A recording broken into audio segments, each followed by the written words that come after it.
The scene opens on a brightly lit hotel lobby. At the front desk is a young female. A disgusting male is walking up to the front desk with all the swagger and confidence of a person whose debilitating mediocrity complex is only eclipsed by their need to present the opposite. Hello, how can I help you? Yeah, me and my wife need to switch rooms. When I press my ear against the wall in the bathroom and hold my breath, I can hear the muffled voices in the room next door. And when I listen through the wall beside the TV, someone is binging the next season of the show I'm currently watching, and I don't want any spoilers. The girl looks at him, and something ignites deep within her. A good employee would have just switched the room and continued to stare mindlessly at the muted TV in the lobby. But she's not a good employee, is she? Before an employee, she's a bitch. Great and terrible creature on the hunt. And what's a meal to a lioness if she can't play with it for a bit? Surely there are mother issues with this one buried below the surface. She can see it burning in his eyes, smell it on him. The stench of rotting breast milk and unmet expectation. It's disgusting, but intriguing. She turns her head to the creature. Oh, I'm sorry. That sounds simply unbearable. I can understand how you might feel that way. All that noise, it would drive any reasonable man mad. I would love to switch you rooms, but unfortunately, I can't do that for you. What the fuck? Why not? He glances down at my tits, eyes landing on the name tag. Jem? Jem, why can't my wife and I switch rooms? There's just nothing I can do. I purr and tisk, pouting in feigned sympathy. I stare into his eyes and I see it. Right there. There it is again. An eye twitch. Bingo. Showtime. I said the magic words. I just poured gasoline on the grease fire. I just committed arson. I just pressed the nuke button.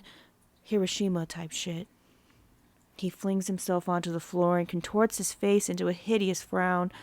I can see the alligator tears welling up in his eyes as he sits on his flabby ass, pouting and kicking his feet into the linoleum. Light up sneakers. Nice. A male temper tantrum, a delightfully common response. He thinks getting mad and stomping his feet will get what he wants. He thinks that by acting out he can get his way. Just like he did when he was a kid. Suddenly I hear a knock at my subconscious, and I open the door to see a woman whose spitting image is the same as the middle-aged freak seizing on the floor after a woman told him no. Ma'am, is this your child? I ask her, gesturing to the tangled knot with a beet red face currently causing a commotion at my workplace. I tried my best, but he's just like his father. How can I be like somebody I never met? He screams suddenly, jumping up. I see his fat little fingers tuck into his collar as he tears his shirt off, revealing the pale, overweight shell that he walks this earth in. His mother and I both recoil, her in horror, me in disgust. I'm sure we can switch the rooms, honey. Stop screaming. She turns to me, her eyes pleading and desperate. Isn't there anything that can be done?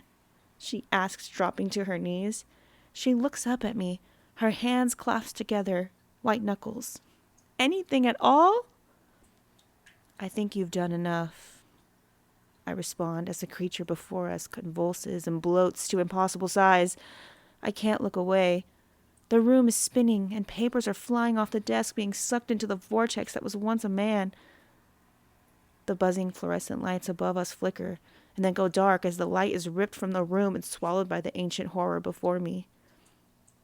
Beside herself with guilt, the mother runs to him, flinging her arms around his pasty, hairy, expanding torso, until all at once the noise and terror reach a fever pitch. They both belt out an agonizing death scream, and then silence. Beautiful silence.